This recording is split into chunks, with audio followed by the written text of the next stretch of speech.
فسانہ عجائب کی خصوصیات۔ فسانہ عجائب رجب علی بیگ سرور کی لکھی ہوئی داستان ہے اور بقول شمس الدین احمد فسانہ عجائب لکھنؤ میں گھر گھر پڑھا جاتا تھا اور عورتیں بچوں کو کہانی کے طور پر سنایا کرتی تھیں اور بار بار پڑھنے سے اس کے جملے اور فکرے زبانوں پر چڑھ جاتے تھے۔ سرور 1786 کو لکھنؤ میں پیدا ہوئے اور 1867 کو بنارس میں وفات پائی۔ سرور کو فارسی اور اردو پر پوری دسترس حاصل تھی۔ شعر و شاعری کے بڑے شوقین تھے۔ فسانہ عجائب ان کی سب سے مشہور تصنیف ہے جو ایک ادبی شاہکار اور قدیم طرز کا انشاء کا بہترین نمونہ ہے۔ اس کی عبارت مکفّہ اور مسجع، طرز بیان رنگین اور دلکش ہے۔ ادبی مرصع کاری، فنی آرائش اور علمی گہرائی کو خوب جگہ دی گئی ہے۔ اگرچہ فورٹ ولیم کالج کی سلیس نگاری نے مولانا فضلی اور مرزا رسوا کے پرتکلف انداز تحریر پر کاری ضرب لگائی تھی اور اس کا ثبوت باغ و بہار کی سادہ و سلیس نثر ہے، تاہم پھر بھی اکثر ادبا ہٹ درمی کا ثبوت دیتے ہوئے قدیم طرز کے دلدادہ اور پرستار رہے۔ رجب علی بیگ سرور بھی اس لکیر کو پیٹ رہے تھے۔ چنانچہ باغ و بہار کے آسان اور عام فہم اسلوب پر اس زمانے میں اعتراضات کیے جانے لگے اور سرور نے جواباً فسانہ عجائب کی صورت میں مشکل اور مکفّہ عبارت لکھ کر باغ و بہار کی ضد پیش کی اور اس زمانے میں خوب داد حاصل کی۔ یہاں اس امر کا تذکرہ ضروری معلوم ہوتا ہے کہ فسانہ عجائب جو میر امن کی باغ و بہار کے جواب میں لکھی گئی تھی، اس کے جواب میں دہلی کے فخر الدین حسین نے سروش سخن تحریر کی۔ بعد ازاں سروش سخن کے جواب میں منشی جعفر علی شیون کاکوری نے طلسم حیرت نامی داستان رقم کی، جس پر بالآخر اس داستانی مقابلے کا خاتمہ ہوا۔ زبان و بیان۔ ڈاکٹر عابدہ بیگم فسانہ عجائب کے متعلق لکھتی ہیں، فسانہ عجائب اپنے دور کی مقبول ترین کتاب تھی۔ یہ متاثرین فارسی کی انشاء پردازی کا اردو جواب تھی۔ سرور نے کچھ ایسا جادو جگایا جو 30 سال تک اردو نثر کے سر پر چڑھا رہا۔ فسانہ عجائب کی سب سے بڑی خوبی اس کی زبان سمجھی جاتی ہے۔ اس کی عبارت از اول تا آخر مکفّہ اور مسجع ہے۔ سرور موقع و محل کے مطابق زبان اختیار کرنے پر پوری قدرت رکھتے ہیں۔ منظر کشی، مختلف فنون کی اصطلاحیں، ہر قسم کے ساز و سامان کی تفصیلات، عوام الناس کے مختلف طبقوں کا طرز کلام، گویا ہر قسم کا بیان اس کے مناسب اور موزوں الفاظ میں کیا گیا ہے۔ عبارت آرائی اور قافیہ بندی میں سرور کو قدرت اور استادانہ مہارت حاصل تھی اور یہ کتاب اردو نثر پر کئی حوالوں سے اثر انداز ہوئی۔ اس کتاب سے ایک ادبی روایت کی مستحکم بنیاد پڑی۔ اردو کی کم کتابوں نے اپنے عہد کی زبان اور ادب پر اتنا اثر ڈالا جتنا فسانہ عجائب نے۔ فسانہ عجائب کی زبان کو 2 حصوں میں تقسیم کیا جا سکتا ہے، ایک قسم سلیس اور بامحاورہ زبان اور دوسری قسم وہ پیچیدہ اور گراں بار زبان ہے جس کو سمجھنے کے لیے قاری کو فرنگی محل کی گلیوں کی خاک چھاننا پڑتی ہے۔ سادگی و پرکاری۔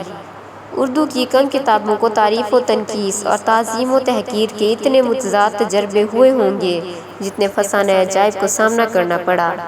بعض نقادوں کا خیال ہے کہ یہ کتاب اپنے اسلوب کی وجہ سے مقبول ہوئی، جبکہ کچھ نقاد اس کی طرز تحریر سے نالاں ہیں۔ مثال کے طور پر کلیم الدین احمد لکھتے ہیں، فسانہ عجائب ایک عجوبہ روزگار ہے۔ اس کی ممکن ہے کچھ تاریخی اہمیت ہو، لیکن زندہ ادب میں اس کی کوئی جگہ نہیں۔ اس رائے کی سب سے بڑی وجہ مسجع اور مکفّہ اور آورت سے بھرپور زبان ہے۔ ان کی عبارت آرائی کی مثال مندرجہ ذیل ہے۔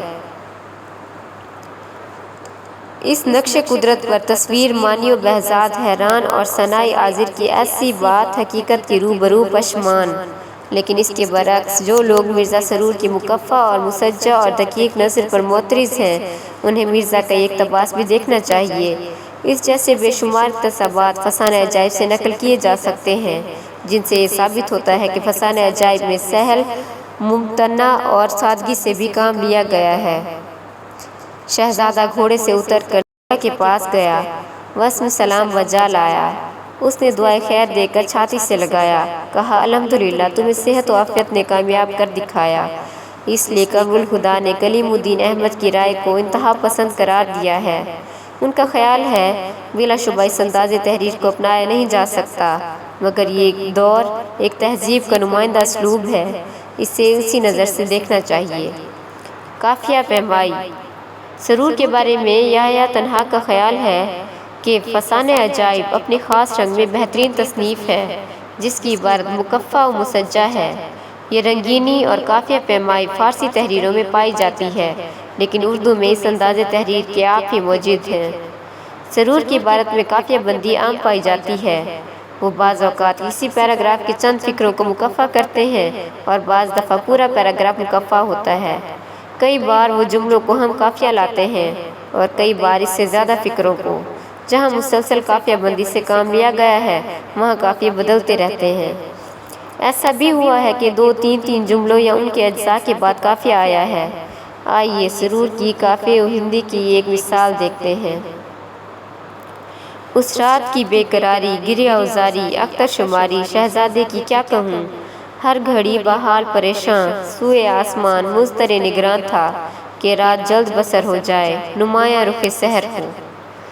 اختصار: اس داستان میں اختصار کی وجہ سے ابتدا اور انتہا میں ایک ربط پیدا ہوا، جبکہ گرد و پیش کے ماحول اور حال سے متاثر ہے، یعنی ماضی کو حال کا رنگ دیا گیا ہے، جبکہ مصنف نے اسلوب کو کتاب کی دلچسپی کی جان بنایا ہے۔ گویا اختصار اور قصوں کے درمیان باہمی ربط نے ناول کے لیے آئندہ کے لیے راستہ بنایا۔ دوسرے دلکش اسلوب کے لیے جس کی پیروی آزاد نے کی کے لیے راستہ ہموار کیا۔ ڈاکٹر منیر مسعود فسانہ عجائب کے اختصار کے بارے میں لکھتے ہیں کہ فسانہ عجائب کا اختصار اس لحاظ سے اہمیت رکھتا ہے کہ بعد میں جو داستانیں اس سے متاثر ہو کر لکھی گئیں ان میں طوالت سے پرہیز کیا گیا اور اس طرح اردو ناول کے لیے راہ ہموار ہوئی۔ عزیز احمد اس اختصار کی وجہ سے فسانہ عجائب کو ناول سے قریب مانتے ہیں، مگر ڈاکٹر سہیل بخاری کو اس بات سے اتفاق ہے کہ فسانہ عجائب داستان اور ناول کی درمیانی کڑی ہے اور اس کتاب نے ناول کی پیدائش میں بہت کچھ مدد دی ہے۔ مکالمہ نگاری: سرور کی مکالمہ نگاری کی اکثر ناقدین نے تعریف کی ہے۔ بعضوں کا کہنا ہے کہ سرور کی مکالمہ نگاری میں کافی حد تک پختگی پائی جاتی ہے اور یہ انداز سرور سے پہلے کے افسانوی ادب میں تقریباً مفقود ہے۔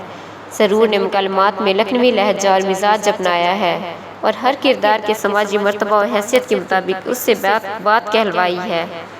سوداگر اور بھٹیاری کا مکالمہ سنیے۔ سوداگر: یہاں کون رہتا ہے؟ بھٹیاری: چڑی مار۔ سوداگر: اس کا لڑکا خوب باتیں کرتا ہے۔ بھٹیاری: لڑکا بالا تو کوئی نہیں، فقط جورو خصم رہتے ہیں۔ خامیاں: کچھ نقادوں کے خیال میں فسانہ عجائب میں پلاٹ اور کہانی میں نقائص پائے جاتے ہیں۔ مثلاً فسانہ عجائب کا موضوع فرسودہ اور گھسا پٹا ہے۔ گلشن نوبہار جس کا یہ مکمل چربہ ہے، محجور نے فسانہ عجائب سے 20 سال قبل لکھنؤ میں ہی لکھی اور یقیناً سرور کی نظروں سے بھی گزری ہوگی، اس لیے اس کہانی میں کوئی نیا پن اور چھوٹا پن نہیں بلکہ انہی قصوں کو آگے پیچھے کر کے لکھ دیا ہے۔ فسانہ عجائب کا قصہ ہیرو کی چند مصیبتوں کا بیان ہے۔ چند بلائیں اٹھانے کے بعد اسے اس کی محبوبہ مل جاتی ہے۔ عموماً کلائمیکس کے بعد اختتام ہوتا ہے، مگر فسانہ عجائب میں ارتقاء کے بعد چاہیے تو یہ تھا کہ واقعات سلجھائے جاتے، مگر ان کو بے جا طول دیا گیا ہے۔ قصہ ختم ہوتے ہوتے درمیان سے پھر شروع ہو جاتا ہے۔ پلاٹ کے لیے یہ ایک اہم نقص ہے، لیکن ان تمام تر اعتراضات کے باوجود ہم اس داستان کی اہمیت کو نظر انداز نہیں کر سکتے جو سادگی اور پرکاری کا بہترین نمونہ ہے، اور اسی خصوصیت نے اس کو زندہ جاوید کر دیا ہے۔ اس کی عظمت کا سب سے بڑا ثبوت یہ ہے کہ لکھنؤ میں مائیں اپنے بچوں کو یہ داستان زبانی یاد کر کے سناتی تھیں۔ معاشرت کی عکاسی: مرزا سرور کی کتاب فسانہ عجائب معاشرت نگاری کا ایک خوبصورت نمونہ ہے۔ اس میں ہندی معاشرے کے زیر اثر تشکیل پانے والے مسلم معاشرہ کی نہایت عمدہ ڈھنگ سے تصویر کشی کی گئی ہے۔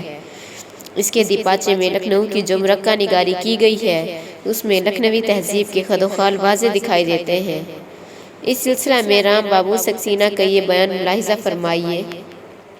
فسانہ عجائب کا دیباچہ اس لیے اور بھی دلچسپ ہے کہ اس میں اس زمانے کی شہر لکھنؤ کی سوسائٹی، وہاں کی طرز معاشرت، امراء اور رؤساء کی وزاداریوں، ان کے پرتکلف جلسوں، شہر کے رسوم و رواج، کھیل تماشوں، دلچسپ مناظر، مختلف پیشوں اور اہل کمال کے حالات، بازاروں کی چہل پہل، سودا فروشوں کی آوازوں وغیرہ وغیرہ کی دلکش اور جیتی جاگتی تصویریں ہیں۔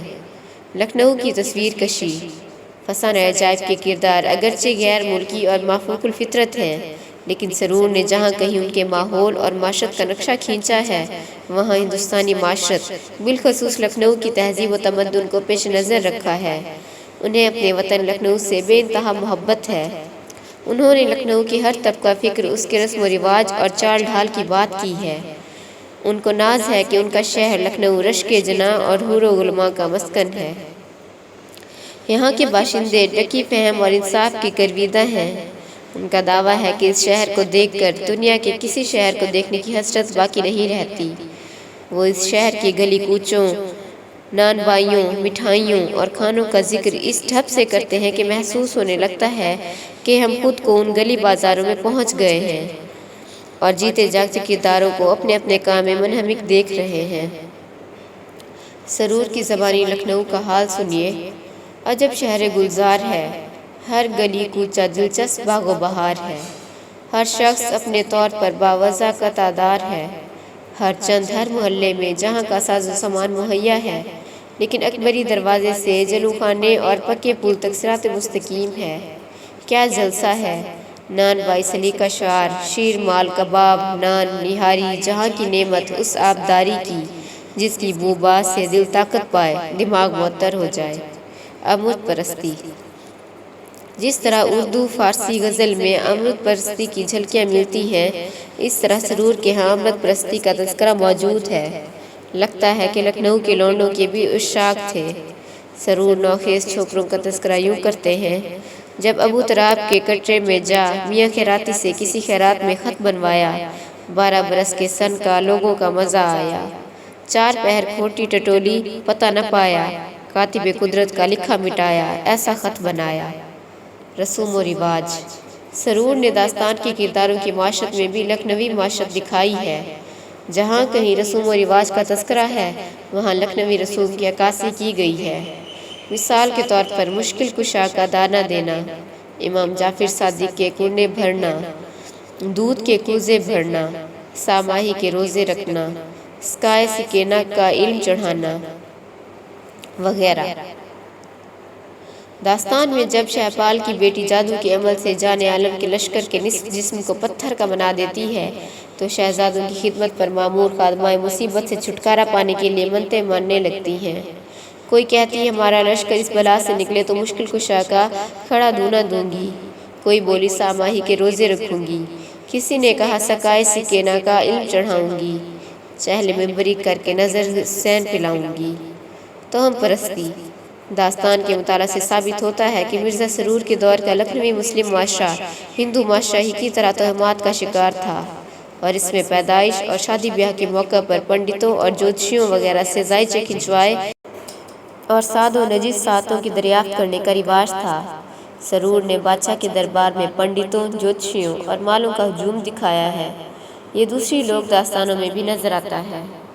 ذیل کا اقتباس دیکھیے، جس میں جان عالم کی پیدائش پر جوتشی اور نجومی بادشاہ فیروز بخت کے دربار میں شہزادہ کے مستقبل کے بارے میں قیافہ آرائیاں کر رہے ہیں۔ ہماری پوتھی کہتی ہے کہ بھگوان کی دیا سے چندرما بلی ہے، چھٹا سورج ہے، جو گرا ہے وہ بھلی ہے، دیکھ دیکھ کا مالک رہے، دھرم مورت یہ بالک رہے، جلد راج پر براجے، پرتھوی میں دھوم مچائے۔ شادی بیاہ۔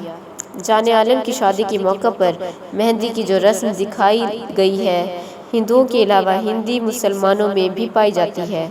لکھنؤ میں یہ تقریب بطور خاص منائی جاتی تھی۔ سرور کی زبانی مہندی کی تعریف سنیے۔ نارنول کی مہندی، 1000 من بو باس نارنول کی مہندی، 1000 من بو باس میں دلہن پن رنگین، جس کی دید سے ہاتھ مثل پنجہ مرجان رشک عمیق یمن اور لال بدخشاں ہو جائے۔ دلہن کی رخصتی پر ادا کی جانے والی ایک رسم کا تذکرہ سنیے۔ جب دلہا دلہن کو رخصت کرا کے لے گیا، اس وقت بکرا ذبح کیا، انگوٹھے میں لہو دیا، پھر کھیر کھلائی۔ مشرقیت۔ برصغیر پاک و ہند میں بیٹیاں بالغ ہونے پر بھی اپنے والدین، بالخصوص والد کی مرضی کے تابع ہوتی ہیں۔ شادی کے سلسلے میں لڑکی اپنے والدین کے رحم و کرم پر ہوتی ہے۔ وہ جہاں چاہیں اس کی شادی کر دیں، گویا عورت ایک گائے ہے۔ اس کے والدین اسے کھونٹے سے چاہیں باندھ دیں۔ لڑکیوں سے ان کی مرضی پوچھنے کا رواج نہیں۔ اگر رسمی طور پر پوچھا جائے تو لڑکیاں شرما جاتی ہیں اور اس موقع پر اکثر خاموش رہتی ہیں۔ انجمن آرا اگرچہ جان عالم کو چاہتی ہے اور اسی سے منسوب ہونے کا تہیہ کر چکی ہے، لیکن جب اس کی ماں اس کا اندیہ لینا چاہتی ہے تو شرما کر رہ جاتی ہے۔ یہ مشرقی شرم و حیا کا تقاضا ہے جسے سرور نے اس موقع پر دکھایا ہے۔ صاحبو، دلہن سے صاف صاف کہلوایا چاہتے ہو، دنیا کی شرم و حیا نگوڑی کیا اڑ گئی؟ اتنا تو سمجھو، بھلا ماں باپ کا فرمان کس نے ٹالا ہے جو یہ نہ مانے گی؟ الخاموش نیم رضا بوڑھے بڑوں کے روبرو اور کہنا کیا؟ قصہ مختصر کے رجب علی بیگ سرور نے اپنی کتاب فسانۂ عجائب میں جس معاشرت کی تصویر کشی کی ہے وہ ہندی اور بالخصوص لکھنوی معاشرت ہے۔